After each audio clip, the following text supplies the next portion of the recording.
자, 성경대로 믿는 교회는 어떤 교회인가? 우리 교재 오늘 네 번째 부르심을 받은 목사의 특징이라고 했습니다. 제가 많이 얼굴이 뜨거워질 그런 주제가 아닐 수가 없겠습니다. 부르심을 받은 목사의 특징. 그러니까 이제 영어권에서는 이제 콜링이라고 하죠. 최근에도 제가 말씀드렸죠.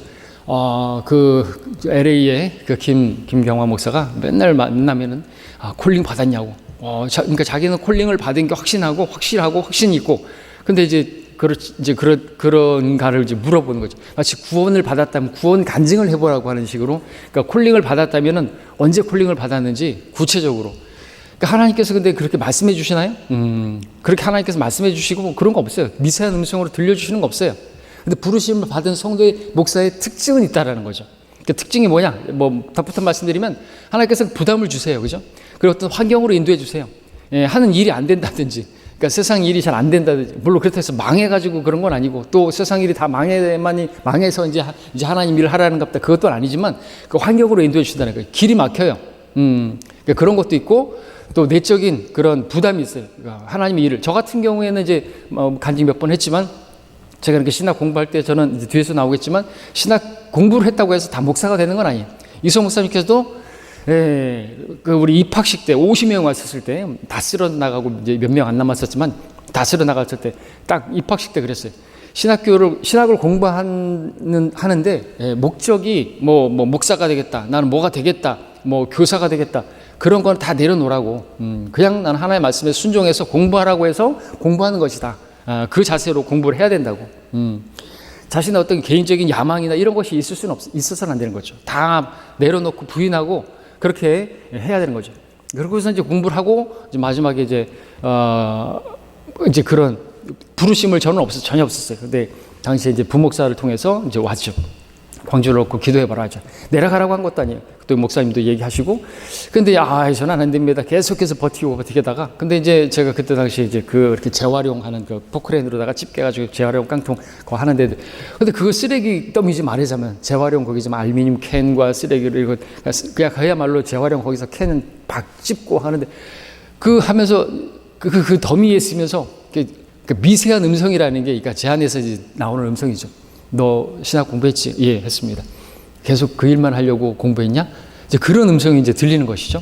근데 이게 이제 하나님의 음성 이렇게 그런 게 아니에요. 그냥 내 안에서 나오는 그런 자문이겠죠. 자문자답하는 거예요. 근데 그런 음성을 계속 들려주시는 것이죠. 그러니까 그건 제 안에서 나오는 것인데, 하나님께서 그런 음성을 주시는 건데, 아마도 많은 분들이 그런 내적인 음성을 들었다, 하나님의 음성을 들었다 말하는 게 그 음성일 거라는 것이죠. 근데 초자연적으로 이렇게 하나님께서는 성경을 통해서 말씀하시는 분이시기 때문에, 우리는 하나님 말씀만 믿는데 우리는 그런 것들을 이제 생각해 볼 수 있다는 것이죠. 여러분들도 그렇지 않습니까? 저기 가서 복음을 전해라, 그런 음성이 들리지 않습니까? 여러분 안에서 나오는 거지 않습니까? 성령께서 또 여러분을 통해서 말씀하실 때 우리 이제 순종해야 되는데, 우리 이제 그때 불순종하고, 주님 저는 지금 바쁩니다, 시간이 없습니다, 이제 그렇게 하면서 내빼기도 하고 그런 모습들을 보이잖아요. 요나처럼. 하여튼 그런 목사 스스로 자신이 부르심을 나는 받았다라고 그렇게 자랑할 수 있는 것인가? 저는 그건 아니라고 말하는 것이죠.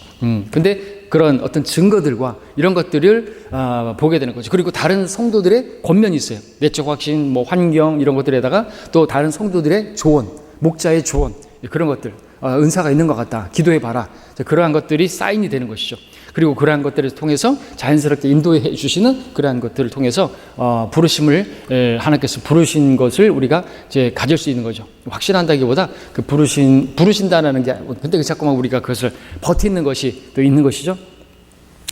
자, 그렇습니다. 베드로전서 5장 3절 4절 중심 구절입니다. 하나님께서 맡겨주신 자들을 지배하려 하지 말고 오직 양무리의 본이 되라. 그리하면 목자장이 나타나실 때 너희가 시들지 않은 영광의 면류관을 받으리라. 시들지 않는, 또 썩지 않는, 여러분들도 썩지 않는 면류관 받죠?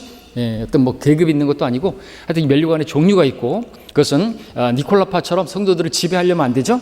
그리고 양무리의 본이 되어야 되는 거죠. 모든 불에서 본이 돼요. 뒷짐지고 있으면서 자기는 돌격 앞으로 안 돼요. 나를 따르라. 주님께서도 말씀하신 것처럼 나가 앞장서 나가야 되는 거죠. 뒤에 서서 앞으로 나가라, 안 된다 이거죠. 자기는 막 하라 그러고 복음 전하십시오 그러면서 자기는 복음 전 안 하고, 거리 설교하십시오 그러면서 자기 거리 설교 안 하고, 안 된다는 것이죠. 그죠? 본을 보여야 돼요. 그러니까 목자는 본을 보이는 거예요. 그리고 이제 본을 보였으면 성도들이 따라해야 되는 거죠. 우리 형제님들 따라해야 되는 거예요. 자매님들도 따라해야 되는 것이죠. 예. 본을 보이는 거지 목사가 다 하는 거 아니에요. 목사가 갱부려가고 목사 혼자 거리 설교하고 목사 혼자 뭐 교회 일하고 그런 거 아니라는 것이죠. 본을 보이는 거예요. 제가 쓰레기 줍는 것도 본을 보이는 것이고요. 그것은 여러분들이 따라 하는 거, 그게 섬기는 거예요. 쾌적한 환경 가운데 성도들이 그렇게 예배를 드리고 얼마나 기쁘겠어요. 그죠? 예, 그런 본을 보이는 사람이 목사다라는 것이고요. 또 이제 또 계속 보겠지만, 다 말씀 먼저 드리지만, 목사가 완벽한 게 아니에요. 예, 완벽한 교회도 없지만, 목사는 완벽한 사람도 아니에요. 그죠? 오히려 부족한 사람을 쓰시죠? 예, 사역자들을, 부족하고 없는 사람들, 스펙도 없는 사람들, 예, 무슨 어부들을 사용하시고, 무식하기로 대명사인데, 그런 사람들을 데려다가 쓰시고 사도로 세우시고, 목자 같은 경우 그렇습니다.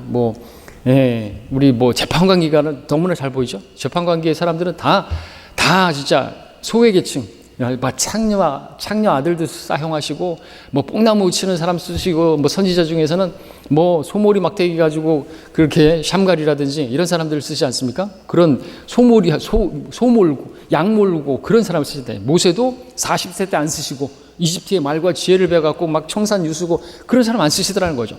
기가 막히게 말을 잘하고 그런 사람 안 쓰시더라는 것이죠. 자, 그래서 그걸 여러분들이 잘 염두에 두셔야 되는 거죠. 목사는요, 늘 말씀드렸던 것처럼 아나운서가 아니에요. 그죠? 아나운서가 아니죠. 물론 그렇다고 해서 아나운서에게 좋은 점은 발음은 좋다는 거죠. 발음은 좋아야죠. 발음은. 말을 하고 막 끝을 흐리면서 그렇게 하면 안 되겠죠. 저같이 하면 안 되겠죠.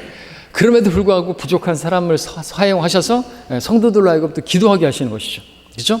그리고 또 그렇게 부족한 사람을 통해서 그 부족함을 바라보면서 기도하게 하시려고 부족한 사람을 쓰시는 거예요.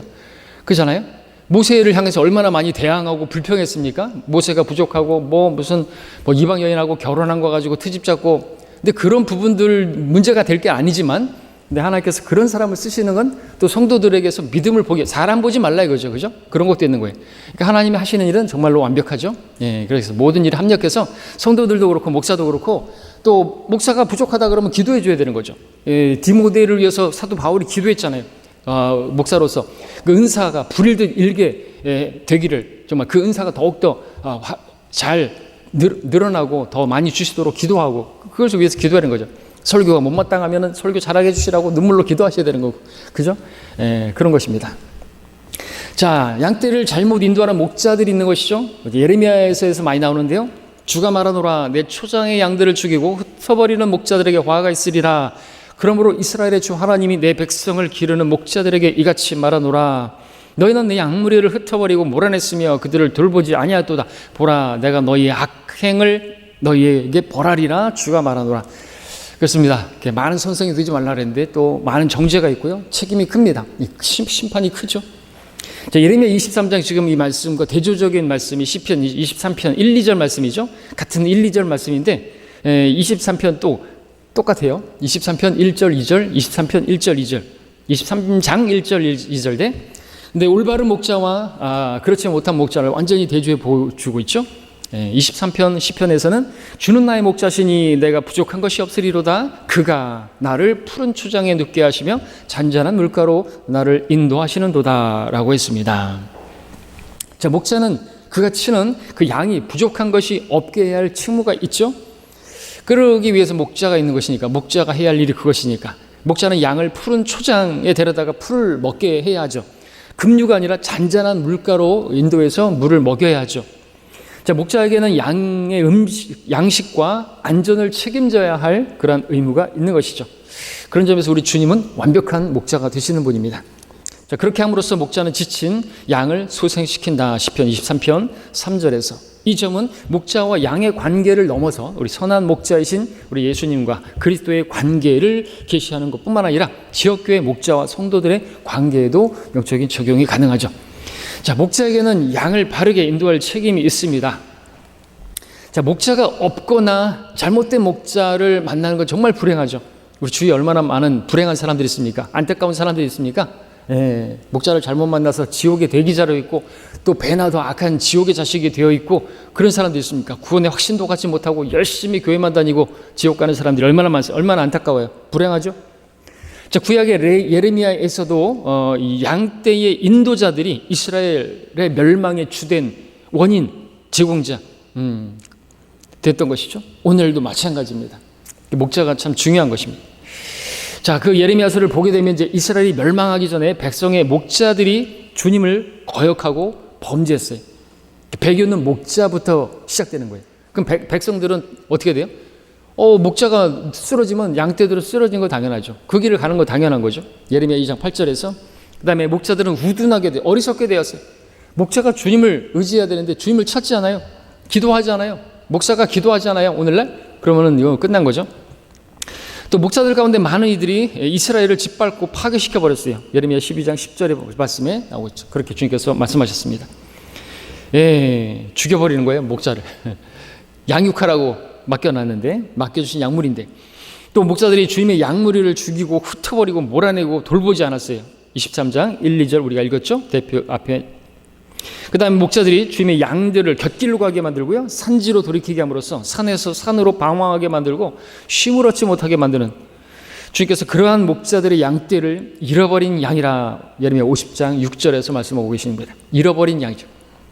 그래서 주님께서는 또 잃어버린 양을 찾아 오셨죠. 육신으로 오셨습니다. 목자이신 주님. 자, 이 정도면 양떼를 버려둔 우상 목자, 스가랴 11장 17절에서 말씀하고 있는 바로 적그리스도의 수준에 준하는 그런 상태가 되겠죠. 까짜 목자, 싹군 목자, 우상 목자. 자, 초림 때의 이스라엘 역시나 목자 없는 잃어버린 양들이었습니다. 목자 역할을 해야 하는 유대 종교 지도자들이, 바리새인들, 서기관들이, 율법사들이 형편없었던 것이죠. 자기들의 그 배만 위하고 예수님을 십자가에 못 박은 것도 자기들의 그 지위, 자기들의 그 철밥통, 평생 직장 잃어버리지 않으려고 예수님을 참 목자를 십자가에 못 박아버렸던 것이죠. 오늘날도 그런 목사들이 너무나 많습니다. 자기들의 밥그릇 때문에 직업적으로 목사라는 사람들, 먹고 살기 위해서 뭐만 보면 알아요? 사례비가, 월급이, 연봉이, 퇴직금이 몇억 되고 몇십억 되고. 자, 에스겔 34장 11절에서 주님께서는 그분 자신의 양을 찾을 것을 말씀하셨죠. 초림 때 바로 예수님을 통해서 바로 성취되었습니다. 그래서 예수님은 육신을 입고 오신 구약의 여호와 하나님이신 것이죠. 하나님께서 육신으로 오신 것입니다. 반면 예레미야서에서 제시된 올바른 목자상, 첫째, 주님의 양떼를 지식과 명철로 먹이는 것이고, 예레미야 3장 15절에서처럼 둘째, 무엇보다 목자 자신이 바로 주님을 따르는 데서 떠나지 않는 것입니다. 당연한 것이죠. 예레미야 17장 16절. 지역교회 목자와 관련해서 이 예레미야서가 중요한 이유가 있습니다. 성경에서 목자, 그리고 에베소 4장 11절에서는 목사라고 나오는데, 이 페스터가 예레미야에서 나오는 거죠. 그리고 에베소 4장에서 유일하게 페스터로 나오는 거죠. 나머지는 셰퍼드, 또 다른 단어로 나오는데 이게 두 책에서만 발견되고 있습니다. 자, 여기서 목자, 페스터는 목자, 셰퍼드를 말합니다. 양을 치는 것을 말하죠. 그런데 영적인 목자를 의미하기 때문에 이제 페스터를 쓰는 것이에요. 그렇게 가르치고 양육하고 이제 그런 교육시키는 그런 목적으로 해서 이제 페스터를 쓴단 말이죠. 그럼에도 불구하고 양들로 표현하기 때문에 또 셰퍼드라고 쓰기도 하고 그렇습니다. 자, 베드로전서 5장 4절에서는 예수 그리스도를 가르쳐서 목자장이라 말씀하십니다. 이로써 지역 교회 목자들이 목자장의 권위 아래에 있는 영적 목자임을 알 수 있는 것이죠. 그래서 페스터가 되는 것입니다. 그들 목자들은 그리스도의 심판석에서 목자장께 그들의 섬김이 시험받고 심판을 받을 것이고, 잘 했다고 한다면 본이 되어지고 지배하지 않고, 그죠? 돈을 위해서 뭐라고 말씀하고 있습니까? 하여튼 이익을 위해서, 더러운 이익을 위해서 하지 않고 그렇게 자원해서 하였고, 그렇다고 한다면 영광의 면류관을 받으리라고 말씀하고 계시는 것이죠. 자, 교회 목자들은 자신들이 섬기는 종들이라는 점을 명심해야 되는 것입니다. 그렇습니다. 이 목자는 주님의 종이죠. 위대하신 주님의 종 아니에요. 위대하신 하나님의 종 목사, 이렇게 소개해야 되는데 어떤 부흥회에서 우리 지금 서울에 있는 김진수 형제가 간증했는데 그 교회에서 그랬다죠. 하나님의 위대한 종 아무개 목사가 나와서 설교해 주겠습니다. 이 거꾸로 되죠. 위대하신 하나님의 종 아무개 목사 이렇게 나와야 되는데 그렇게 하면 안 된다 이거죠. 너희 가운데 있는 하나님의 양물을 치고 돌보되 읽었죠? 마지못하게 하지 말고 자원함으로 하고 더러운 이야기를 위하여 하지 말고 준비된 마음으로 하며 하나님께서 맡겨주신 자들을 지배하려 하지 말고 약물의 본이 되라 했습니다.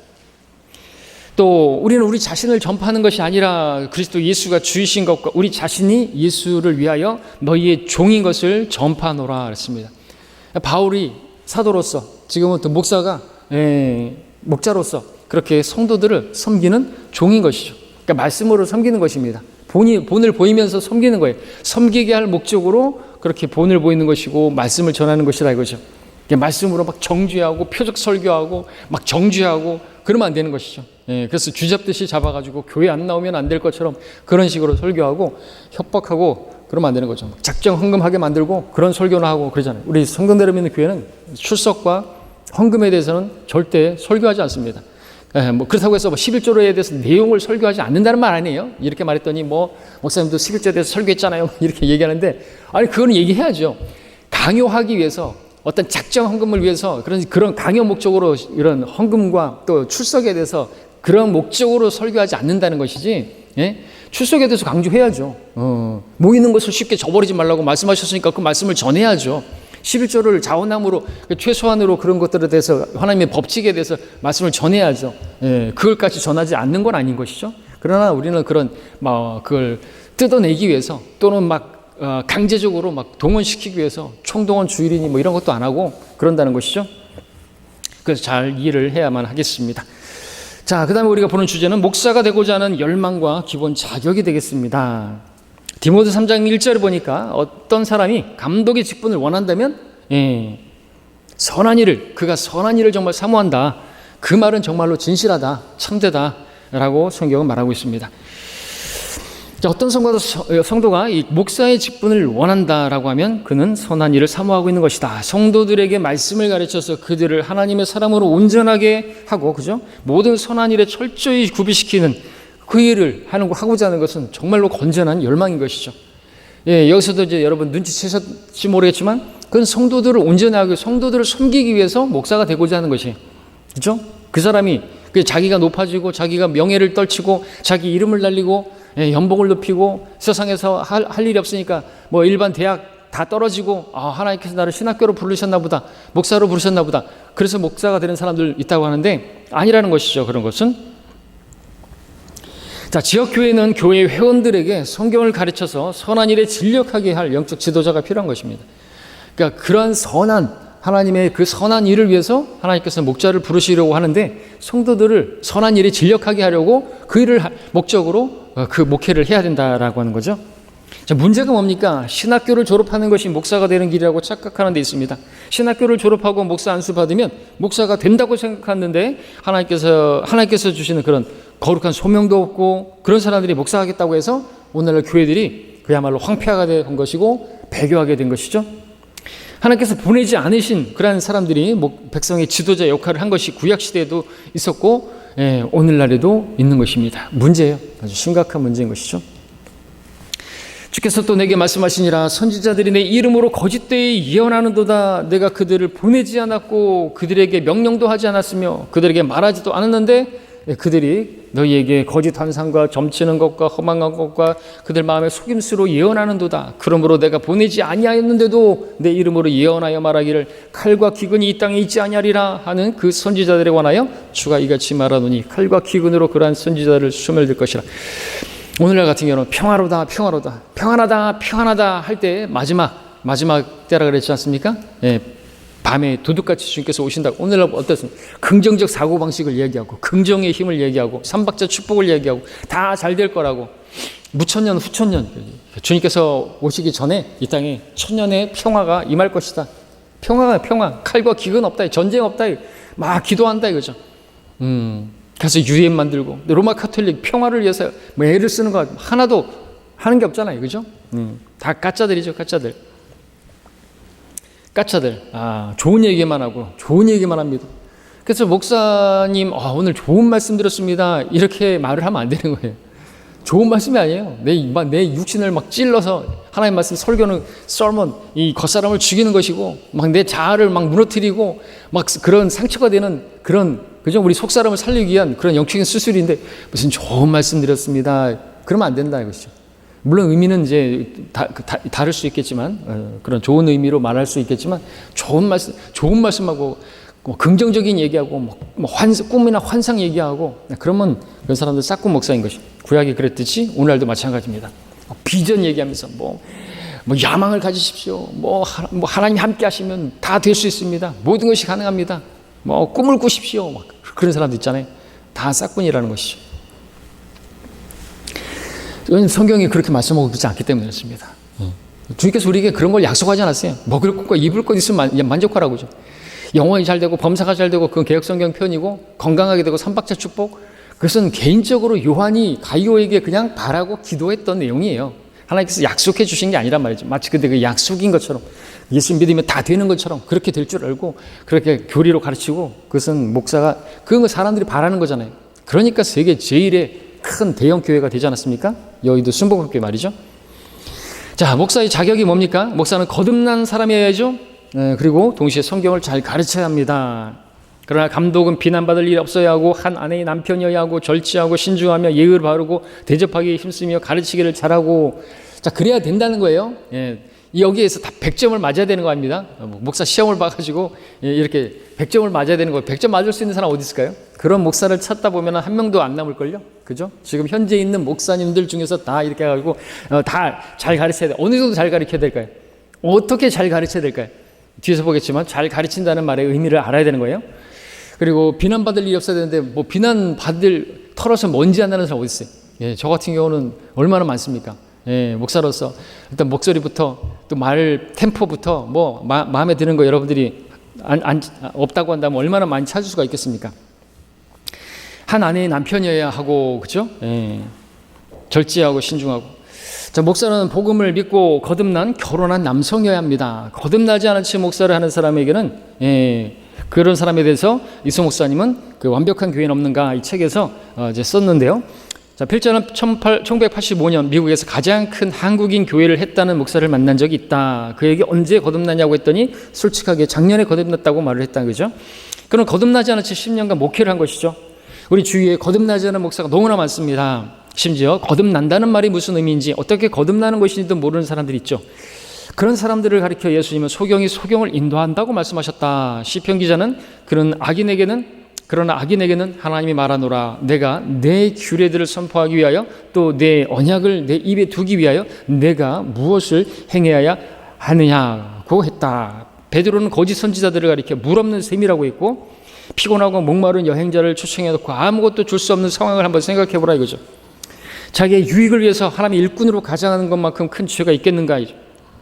거듭나지 않은 사람은 하나님의 일을 할 수가 없다는 것은 당연하죠. 근데 그들은 모르는 것이죠. 왜요? 자연인은 하나님의 영의 일들을 받아들이지 않고 이해도 안 되고, 그런데 어떻게 거듭나지 않은 사람이 그렇게 하겠습니까? 그 일이 그 사람에게는 어리석게 여겨지는 것인데, 알 수 없는 것인데, 영적인 일은 영적으로 영이 거듭나야, 영이 살아나야 하나님의 말씀을 이해할 수 있고 그거 가르칠 수가 있는데 불가능하다는 거죠. 그래서 거듭나지 않고서는 안 되는 거예요. 첫 번째 목적이죠. 기준이죠. 자, 거듭나지 않았다면 목사가 되고자 해서는 안 됩니다. 거듭난 형제가 목사가 되고자 할 때 다음 여러 가지 점들을 살펴봐야 하겠지만, 디모데전서 3장 아까 읽었던 것처럼 그가 진실로 목자장의 사역을 도우려고 한다면 일단 기본적으로 성경적 지식을 갖춰야 되는 거예요. 왜냐하면 목사의 주요 사역은 지역교회에서 성경을 가르치는 것이기 때문에 그렇죠. 에베소 4장 11절에서 목사와 교사로 주셨으니 라고 했을 때, 목사는 교사예요. 목사와 교사, 이것은 한 사람을 가리키는 겁니다. 두 사람이 아니에요. 목사와 교사로 드셨으니 했을 때, 어떤 사람들은 사도로, 어떤 사람은 선지자로, 어떤 사람은 복음 전도자로, 어떤 사람들은 그랬을 때 목사와 교사, 이건 둘이 합쳐져 있는 거예요. 그래서 한 사람 말하는 거죠. 목사는 교사가 되는 거죠. 예수님 당시에도, 초림 당시에도 백성을 가르치는 일이, 가르치는 것이 주된 사역이셨지 않습니까? 가르침은 주님께서 주신 지상명령에서 첫 번째 자리를 또 차지합니다. 지상명령에서 모든 민족들을 가르치라 하죠. 먼저는 모든 민족들에게는 복음을 가르쳐야죠. 복음이 무엇인지, 그 다음에 하나님의 모든 계획을 가르쳐야죠. 주님께서는 성경을 가르칠 일꾼들을 절대적으로 필요로 하신 것입니다. 주님의 사역은 성경 교사들이 없이는 유지될 수가 없는 것이죠. 세상 학교를 졸업해서 석사, 박사 학위를 가졌다고 교회에 유능한 일꾼이 되고 목사로서 자격을 갖추는 것은 아닙니다. 그런 지적 소양에다가 영적 은사를 덧입혀지면 효과를 발휘할 수도 있겠지만 세상적인 지식과 경력이 하나님의 사역에 참여해도 된다는 자격을 부여하지는 않는다라고 하는 것이죠. 오히려 세상 지식은요, 하나님의 일을 방해할 가능성이 큼을 우리가 알 수 있잖아요. 대표적으로 구약에서 모세, 이집트, 세상을 예표하는 이집트의 말과 지혜를 배서 정말로 유능했습니다. 그런데 하나님께서, 그럼 이제 모세 스스로 자신은 그랬겠죠. 자신 있었겠죠. 내가 그렇게 40년 동안 하나님께서 나를 그 침례에서 건져주시고, 그죠? 그 방주와 같은 궤, 아크, 그 바구니에 딱 해서 딱 나를 구별시키시고, 이집트에서 양육시키시고, 최고의 양질의 교육을 받게 하시고, 이집트의 그 말과 지혜를 배워서 언변도 뛰어나고, 이제 내가 하나님께서 쓰실 만한 일꾼이 되었다라고 스스로 생각하기에 충분한 그런 상황에서, 나이도 40이고, 우리는 40이면 얼굴에 책임을 져야 된다는 뭐 그런 말이 있는데, 그러니까 딱 자기가 나섰던 것이죠. 근데 하나님이 안 쓰셨단 말이죠. 그렇게 이집트의 그 세상의 그 지식과 지혜로 충만한 그를 안 사용하시고, 다 그거를 솎아내기 위해서 다시 40년을 하나님께서 그를 양떼를 키우면서 완전히 자기를 부인하고, 양하고 말을 해보십시오. 사람하고 말을 해야지 말도 뭐 느는 법이라고 할 수 있겠는데 무슨 말을 합니까? 그러니까 나중에는 아유, 혀가 둔합니다. 말을 못합니다. 말을 못해요. 말을 못해. 그렇게 됐을 때 하나님께서 말씀이 하시는 분이신데, 그죠? 하나님께서 말씀하셔야 되는데 목자가 말을 잘하면 어떻게 돼요? 언변이 뛰어나고 그러면 어떻게 돼요? 하나님께서 영광을 못 받으시겠죠? 사람과 영광을 나누지 않으시죠? 그래서 그렇게 저기 하는 것입니다. 예. 자, 두 번째, 목사와 신학교 졸업장. 신학교를 나왔다고 해서 목사가 될 수 있는 것은 아닙니다. 왜냐하면 그리스도인이라면 누구나 하나님 말씀을 공부해야 할 의무가 있기 때문에 그렇죠. 신학교를 나왔다면 신학을 공부한 것으로 그 의미를 제한해야 되는 거죠. 신학교를 졸업했다고 목사가 되는 것은 성경에 없습니다. 오히려 신학교를 졸업했다고 목사가 된 자들로 인해서 교회는 엉망이 된 것이죠. 배교한 신학교들은 성경을 가르치지 않습니다. 성경을 안 가르칩니까? 우리 성경을 안 가르칩니다. 쓸데없는 걸 가르쳐요. 무슨 뭐 비교 종교학이니 무슨 뭐 역사 뭐 철학까지도 가르치고, 철학도 알아야지 목회를 할 수 있다 그러고 그런다 그러죠. 성경 언제 가르칩니까? 안 가르친다고 하니까 나와버린 그런 우리 성별하신 분도 있었는데, 자, 신학교에서 성경을 체계적으로 공부하는 일은 목사가 될 수 있는 길을 열어줄 수가 있습니다. 그러나 어떤 신학을 공부했는가가 중요하죠. 어떤 신학이냐 이거죠. 자, 무엇보다 목사는 성경을 잘 가르쳐야 합니다. 인격적인 부족함 어느 정도 용납될 수 있을지 몰라도 성경에 무지한 것은 용납될 수 없는 것이 목사의 직분인 것입니다. 그렇죠. 인격적으로 부족하다. 이것도 뭐 기준을 어떻게 정할 수 있을지 모르겠습니다. 어떤 사람들이 볼 때는 뭐 사랑이 없다 많이 말을 하죠.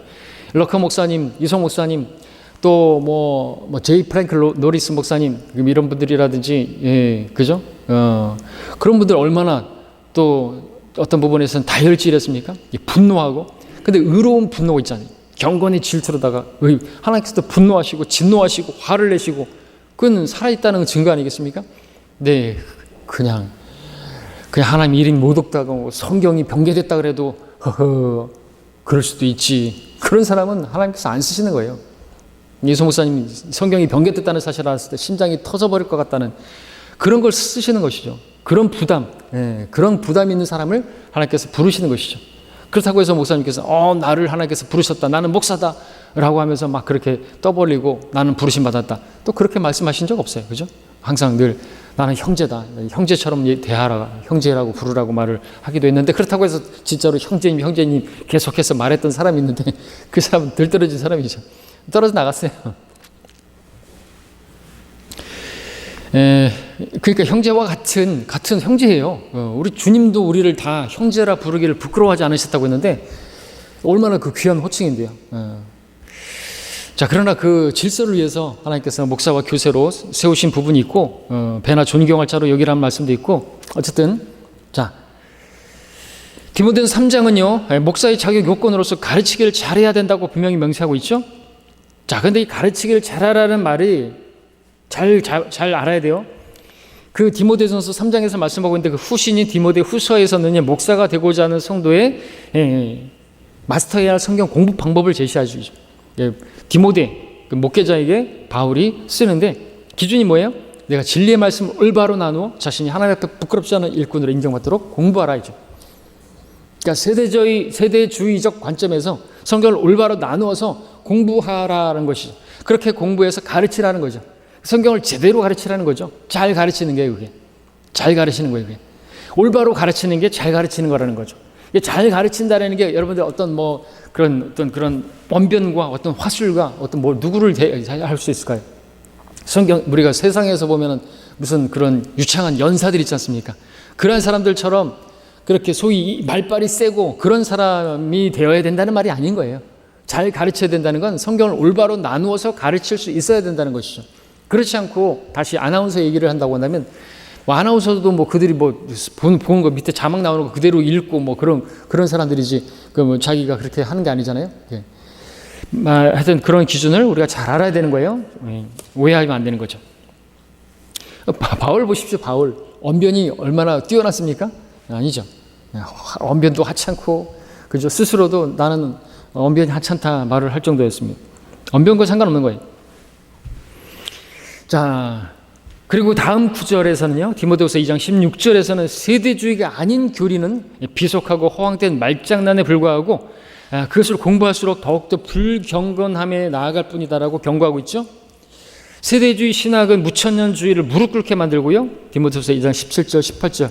그러니까 이 부활이 이미 이루어졌다라고 말하는 그러한 것들은 세대주의와 상관없는 거죠. 무천년 그런 신학이죠. 자, 그것을 공부했을 때 하나님께 인정받는 귀한 그릇이 된다. 문맥이 디모데후서 2장 문맥이 바로 사역자로서의 성경을 잘 가르칠 수 있는 그리고 왜 그렇게 가르쳐야만 하는 이유에 대해서 쭉 나열되어 있는 것이죠. 세대주 신학은 진리를 반대하는 자들을 바로잡아 주는 기준이 되고요.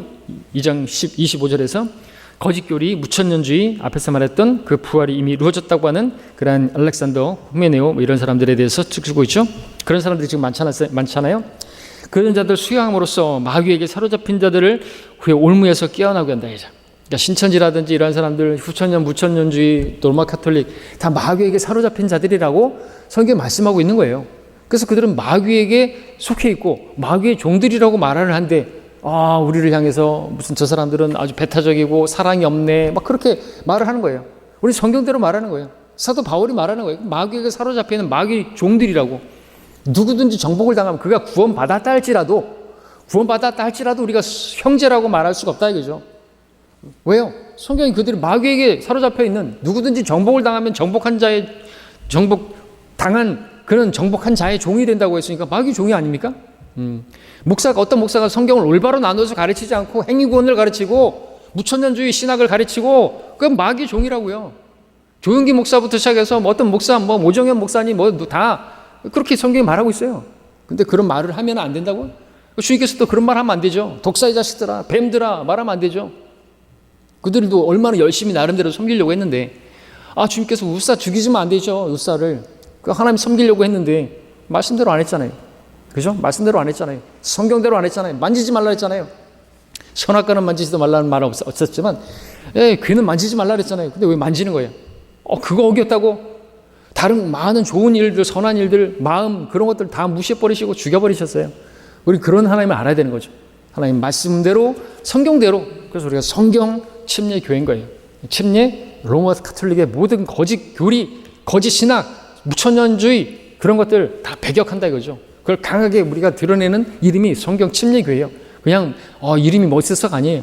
럭커 목사님이 그렇게 쓰고 있어서 아니에요. 너무나 완벽한 이름이기 때문에 그렇죠. 따뜻한 교회, 쉴만한 물가 교회 그런 교회는 유치하게 이를 데 없죠. 자, 디모데후서 2장 15절은요. 목사가 되려면 가르치기를 잘 해야 한다라고 하는 그 자격 요건에 부합하는 성경 구절이 되는 것입니다. 전천년주의적 세대주의를 배워서 잘 가르칠 줄 아는 사람이 성경적인 목자가 되는 것이죠. 자, 그런데 이와 달리 교단 신학교들에서는 비성경적인 교단 교리를 공부한 사람들이 진리도 모른 채 목사가 되는 바람에 이 나라 교회들을 망쳐버린 거예요. 진리가 가르쳐지지 않는 것이에요. 심지어는 여자 목사까지 등장해가지고 디모데서 3장 2절에서 분명히 목사는 한 아내의 남편이어야 한다라고 하는 성경 말씀조차 무시해버렸어요. 목사가 되고자 하는 사람은요, 자기 의욕보다는 하나님의 부르심이 있는가를 먼저 살펴야만 하는 것입니다. 말씀 나오죠? 마음의 부담, 내적인 마음의 부담이 있어요. 막 주님의 일들에 대한 성도들이 좀 섰으면 좋겠다. 성도들이 믿음 안에 섰으면 좋겠다. 저 형제가 좀 잘 섬겼으면 좋겠다. 라고 하는 그런 마음 있잖아요. 교회를 세우고자 하는 그런 마음 있지 않습니까? 예. 그래서 막 이렇게 막 가르쳐 주고 싶고, 막 교제해 주고 싶고, 그 성도를 세우는 게 교회를 세우는 거예요. 교회가 성도들이잖아요. 불러냄을 받은 모임이잖아요. 근데 이제 어떤 사람은 뭐 신학 공부하면서 자기는 목사가 되겠다고 하는 그런 형제가 있었어요. 저희 같이 공부할 때. 근데 이런 얘기해도 되나 모르겠는데, 그렇죠. 해도 되겠죠. 지금 배교했으니까. 청소를 안 해요, 청소를. 한 번도 빗자루 잡는 걸 본 적이 없어요. 그리고 자기가 버린 쓰레기통인데 그 쓰레기통을 한번 치워본 적 없는 그러한 신학교 강사도 있었고요. 본의 안 돼요. 예. 이국남이 또 그랬다르죠. 자기 말씀부자학회 대표를 시켜놨더니 어깨에 힘이 딱 들어가가지고 늦게 출근하면서 거기 저쪽에도 저기도 눈이 있으니까 거기도 치우라고. 다른 형제 자매들은 나이도 많은 형제 자매들이 눈 치우고 있는데 거기 저쪽에도 좀 치워야 되겠다고. 그러고 들어가고 A4 용지가 떨어졌으니까 그거 좀 채워놓으라고 전화하고 그러면 지하실에서 원태경님 올라오셔갖고 A4 복사지를 집어넣고 아이고 저 같은 경우는 지금 저 건축사 사무소 가갖고 미면지 갖다가 쓰는데 내가 직접 갖다가 쓰는데 그것도 A4 용지 아까워가지고 지금은 다 이면지 쓰고 있는데 그것도 저 시청까지 가가지고 이면지 사용하고 그렇게 아껴서 쓰고 하는데 뭐 그런 작사가 되면 안 되는 것이죠. 신학교 하는데 청소를 안 해요. 그리고 성도들하고 교제도 안 하고 그런 사람이 목사가 돼서는 안 되는 거예요. 제가 많이 몰랐지만 저 형제가 목사가 되면 안 되는데 그거는 알겠는데 도시락 싸들고 다니면서 말리고 싶었었어요. 결국에는 스스로 목사가 돼갖고 나갔고 나중에는 배교했죠. 그런 사람들 많아요. 전에 지금 말고 전에 순천에 내려왔던 사람도 그랬고 또 목포에 내려왔던 사람도 그랬고 그랬단 말이죠. 또 전주에 내려왔던 사람도 그랬고 뭐 그랬단 말이죠. 자기는 근데 목에 너무 힘이 들어가 있어요. 누가 봐도. 그래서 떨어져 나가고 그렇게 하는 것이죠. 열정은 대단했어요. 구령 열정도 있었어요. 구령 열매도 있었어요. 설교의 능력 그건 뭐 또 있었어요. 뭐 설교 잘했었어요. 그런데 이런 것들이 있어야 된다라고 하는 거죠. 근데 그러한 것들이 있는데 하여튼 제가 지금 말씀드렸던 거죠. 교회를 세우는 것은 성도들을 세우는 것이. 그 작은 일에 신실한 사람이 큰 일에도 신실할 줄 알고 하나님께서 목회자 그게 이제 그럴 수 있겠지만 하여튼 주어진 가운데서 신실하게 섬겨야죠. 그죠? 예. 청소도 하고 쓰레기도 줍고 그런 사람. 예. 자, 또한 자기가 세대주의 신학으로 무장되어 있어서 성도들을 가르쳐 줄 준비가 되어 있는가를 확인해야 된다. 성경을 잘 가르치는 것이 비결이기 때문에 그렇죠. 자, 목사의 설교와 그의 최종 권위라는 부분을 보겠습니다. 또 내 말과 내 설교를 설득력 있는 인간의 지혜의 말로 하지 아니하고 성령과 능력으로 나타냈다. 그죠?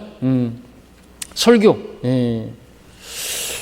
목사는 설교를 잘해야 됩니다. 예, 그렇죠? 맛없는 음식이 식욕을 감퇴시키듯이 준비가 덜 되고 내용이 부실한 설교는 경배 의욕을 떨어뜨리죠. 설교를 할 줄 모르는 사람 목사가 되지 말아야 되겠죠.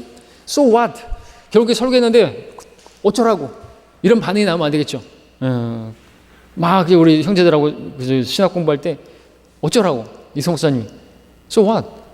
뭐 결론이 뭔데 그래서 하고 싶은 게 뭔데 대차게 막 까셨어요. 그래갖고 그게 무슨 설교냐고. 어떤 마음의 결심을 하든지 뭔가를 깨달았다고 해서 그거 붙을 수 있는 어떤 말씀을 줘야 될 거 아니냐고. 도대체 두리뭉실 해갖고 무슨 그게 설교냐고. 아니라는 거죠. 설교를 해주라도 자기 설교로 회중이 변화되지 않는다고 한다면 목사로서 무능한 사람이다. 목사가 설교에 무능하다는 것은 그의 설교에 성령의 능력이 없다는 것이죠. 설교는 설교자의 인격을 통해서 전파되는 하나님의 말씀이기 때문에 설교자의 인격이 설교 말씀과 일치하지 않는다면 또한 성령께서 그의 설교에 역사하지 않는다. 그래서 이제 무엇보다도 설교자는 본이 되어야 되는 거예요. 성도들에게 있어서 막 지시만 하고 뭐 다스리고 지배하려고만 하고 안 된다는 거죠. 섬겨야 되고, 그죠? 본을 보여야 되고. 자, 또한 설교의 중심은 예수 그리스도셔야만 합니다. 설교자는 그 무엇보다 그 누구보다 예수 그리스도를 사랑하는 사람이 되어야 하고요. 강건적인 그리스도의 사랑에 이끌려서 내가 땅에서 들리면 내게로 이끌리라, 그 십자가의 사랑에 이끌려서 그분의 말씀을 사슬에 묶인 대사처럼, 바울처럼 그렇게 담대하게 선포하는 사람이 진짜 설교자인 것입니다. 자기 생각이 아니라 예수 그리스도의 뜻을 강단에서 선포하는, 이게 참된 설교자죠. 세상적 이야기들로 시간을 때우는 장경동 목사라든지 그런 사람들, 설교가 아니에요. 세상 언론을 설교단에다 올려놓는 것이죠. 망쳐버리는 것입니다. 코미디하는 목사들, 먹고 살기 위해서 그런 짓을 하는 자들은 당장 직업은 아니지만 그런 직업을 따옴표를 했죠. 직업에다가 그런 직업을 바꿔야 돼요. 직업 아닙니다. 설교자에게는 설교의 근거로 사용할 최종 권위가 있어야 하는 거죠. 세상 책들을 펼쳐놓고 세상에 어떤 예화집을 갖다 놓고, 또는 요즘 뭐 영화 예배, 무슨 또 영화를 본 거 가지고 자기가 느끼고 깨달은 걸 가지고 설교하는 목사들도 있고, 드라마 이야기도 하고. 자, 설교 본문을 정하고 그 말씀을 근거로 설교문을 작성하는 그 일, 개인의 역량에 따라 결과는 다르게 나타날 수 있겠지만 최종 권위만큼은 분명히 가지고 있어야죠. 설교자의 최종 권위가 뭡니까? 성경이죠. 아무 성경이나 아니요. 아무 성경이나 최종 권위가 될 수 없습니다. 변개되지 않은 하나님의 바른 말씀, 한글 킹제임스 성경이 최종 권위해야 되겠죠. 성경이 변개됐다고 한다면 그 변개된 구절 때문에 그것은 거짓말하는 설교가 되는 거죠. 성령께서는 거짓 위에 세워진 그런 교회를 쓰지도 않으시죠. 예수 그리스도의 신성을 깎아내버리고 마귀의 실체를 가려버리고 신약적인 은혜의 구원을 행위군으로 가려버리는 변개된 성경들은요, 그건 강단을 마귀에게다 내주는 것이나 마찬가지인 거예요. 필라델피아 교회 시대의 설교단은요, 킹제임스 성경을 사용하는 설교자들로 채워져 있었던 것이죠. 요한 웨슬리로부터 시작해서 찰스 스펠전까지 쭉 킹제임스 성경을 최종 권위로 사용한 설교자들은 모두 기도하는 사람들이었고 교회사에서 휘저되는 그러한 사람들이, 우리가 계속해서 이야기하는 사람들이죠. 반면에 교회들이 킹제임스 성경을 버리고 이제 배교해버린 AV가 나고 NASB가 나고, 그죠? ASB가 나고 이런 것들, 라오디케아 기간의 설교단은 변개된 성경들로, 가짜 설교들로 채워져 버렸습니다. 그래서 배교한 거예요.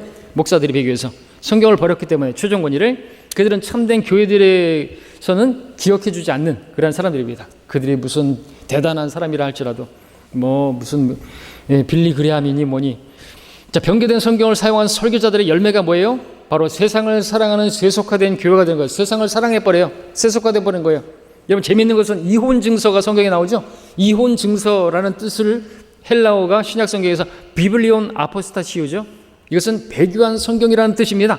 음행한 아내에게 이혼 증서를 주는 것처럼 세상과 음행한 배교한 교회들에게는요, 하나님께서 배교한 성경을 주시는 것인데, 그들이 배교한 성경을 만든 게 아니고 하나님께서 배교한 성경을 그들에게 주신 거예요.